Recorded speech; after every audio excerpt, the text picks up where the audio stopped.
This is The Mothership Connection. I don't understand the connection between all that stuff. On AM1050 WPI. The Guinness Book of World Records has confirmed that is the longest introduction. The Mothership Connection flies on your Sunday evening. Welcome, my name is Dobie Maxwell. A full house in here. I think we've had our guest limit in the Mothership several times before, and we're pushing it tonight. I don't think we're pushing it. I think we're just having fun with it. Well, we are having fun with it, but I just hate when it's like a hippie commune in here. People are sitting on the floor, kind of hanging out. Yeah, they hate Dobie. This is everybody? This is everybody. So we do have 7 members here. Just like the Brady Bunch. Yeah, exactly. Actually, Alice is here. I'm going to let the ones that are sitting here introduce themselves. I've got my daughter, Madison. Hi. Hi, Madison. How you doing? Good. That's good. Talk into the mic when you talk. Daddy doesn't rule this. This is my house now. We're going to eat candy and hot fudge. No vegetables, no exercising. Okay, Awesome. good. Down the line. I'm Katie. Katie, I know you. Of course I do. Yes, hello. Yes, I own the one down there. You own Jay? I own Jay. He's only 39 cents a pound. He's a bargain. Yeah, she thinks she does. We're going to have divorce court on the air, too. That's good. Paranormal divorce court. Also, joining us down from Katie. All right, I guess this is the end of the first shift. That's the end of the first It's shift. gonna be me, Alan. Alan Dunsky Jr. How's it going? He's been How's it in here going? before. Also joining us. Who else is there? We've got Jackie, historian and investigator. Let's say hi, Jackie. Talking to the mic. Talking to the mic, Yeah, yeah. it's radio. Hello. Is some kind of paranormal activity, and it's really not. You know, there's actually a lot of science behind some of the stuff that we've come across.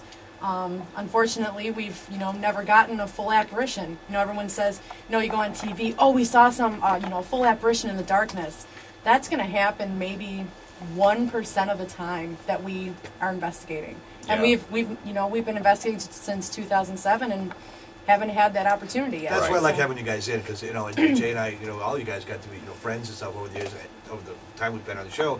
And it's like the same thing. It's like you go in there, you're not psychics. It's like UFO people. Well, I see a light in the sky. It's no, that's a 7-Eleven sign. Okay? Exactly. No, it's not a flying saucer from another planet. It's because you see something right. It's not a ghost from another world. That's the thing we want to stress. That we're not trying to cry wolf here and the sky is falling and everybody's haunted. No, exactly. You know what? And actually, my daughter, who joined us up with us after we started in 2007, has seen some pretty weird things. What have you seen, as well. man? Tell us about it. So where do I start? At the beginning is usually a good place. Talk Okay. into the microphone. I can The tell. ghosts might be listening. I can actually tell the story. The first ghost that I've ever seen. Okay, let's hear that. Now You're not very old. No. So you know what I'm saying? You got that out of the way early. You seem to be handling it well. Yeah. Let's see. I don't know. I think it was maybe 6 years ago, and How old were you then? I think it was You were about 10? 10. No. I don't know. Between the age of 9 and 12, I'm thinking, and Okay. I was downstairs building a fort, out of blankets and chairs and stuff. And we left a little crawl space open, where you can crawl in and out of the fort. And there was a gold vase in the corner, and what I've heard for when you feel like there's a ghost in the presence, you can feel nervous, you want to cry, and you just have that feeling. And I got that feeling, and I was surrounded by blankets, and then I just looked at that gold vase, and I saw a guy in a tux with no head sitting in the Papazon chair that was on the other side of the blanket. Did you see someone else saw it too? In a No. tux with no head. Yep, and no one else saw it, and then the blanket that was separating us, from the chair and us, it fell down and there was nobody in the Now, chair. stupid question. Did it look like a real life solid person? Yep. Not full like tux. like a smoke or a ghost or you couldn't see through it. Nope, it just looked like an actual person was sitting in the chair, and then the blanket fell down, and there was nobody in the chair. Wow. Yeah. Yeah. Was it dark in there? Nope, it was in broad daylight. How many seconds would you say you saw this guy with no head? 2 or 3 seconds, and then the blanket fell, gone. So. Gary, was that you? Pretty hard to fake no head. That's a hard thing. Wow, I would have been scared to death. Now, did you tell your mom and dad about this when you saw it? No. He actually called me, because I was over at a friend's house, and he actually called me 2 or 3 seconds after it happened, and I don't think I told you. Yeah, no, I think you did, but I think I dismissed it because you were 10 or 12 years Yeah, old. yeah. So he didn't believe me. Wow. No offense. That's kind of a. It's gonna. Dad, I saw a guy in a tuxedo with no head. Like, just go back down in the basement. There's nothing to worry about. And the worst part, I was young and I had to go back down there and clean everything up. So. It was, You know, the blankets up, Yeah. not the guy's head. Yeah. No. Clean. Then it's in space forever. Never goes away.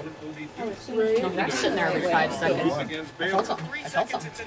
That'd be my kid. Right? Right. Detroit, though. I don't have. Poor guy's technically.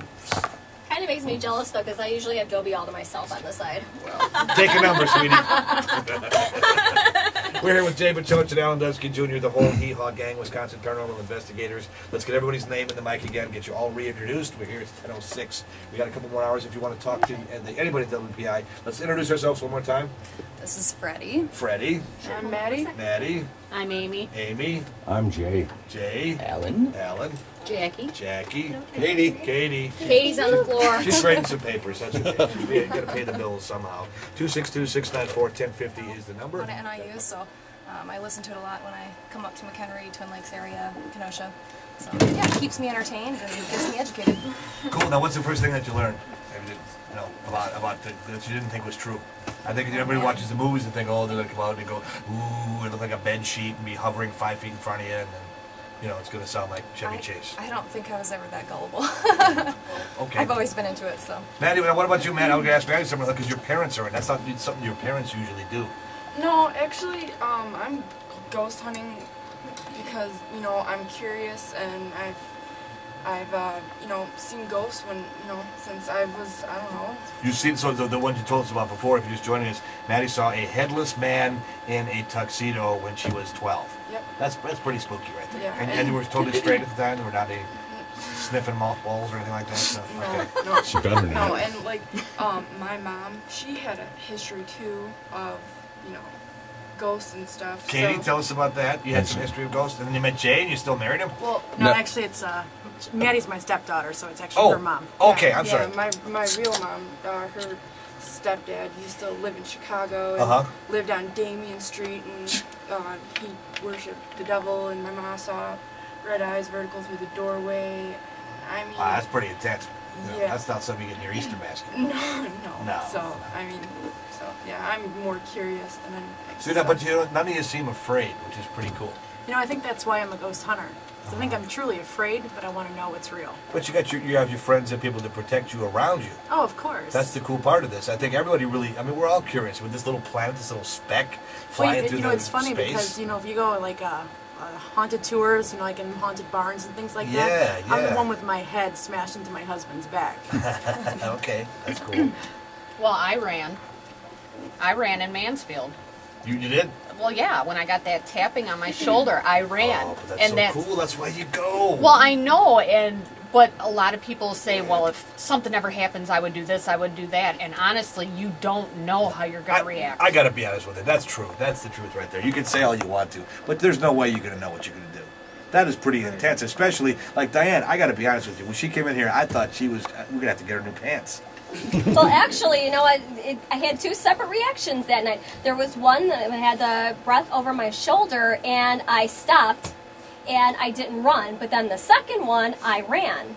So, I mean, it was two totally different reactions, and technically, with the first one, if it would have been me on a normal night and that happened to me somewhere, I would have booked it. I would not have been standing there saying, hey, I think I just heard something. Instead, I would have been gone. There would have been no way I would have stuck around. But then the second one, now that is something I would have totally done, especially being chased.